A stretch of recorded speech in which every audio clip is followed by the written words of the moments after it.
What is up, guys? Bonjour, this is Julien, the French winemaking guy who makes wine videos here on YouTube. Yes, wine videos, and we are looking at how to pronounce the name of this famous appellation, this famous village as well, a wine village in the Rhone Valley of France, in the southern part of France. This is near Châteauneuf-du-Pape, the famous wines of Châteauneuf-du-Pape.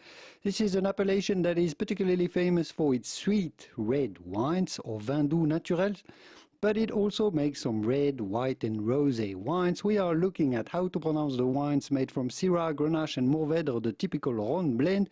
The appellation called Rasteau. E-A-U in French comes down to the sound O, so simply say Rasteau. In English or American, it'd be fine to say Rasteau. Rasteau wines from the Rhone Valley. In French again, Rasteau. If you want to learn more about all of the wines from the Rhone Valley, here are videos that you may want to watch next. I'll leave you to it, and I will see you soon in the wonderful world of wine. Au revoir.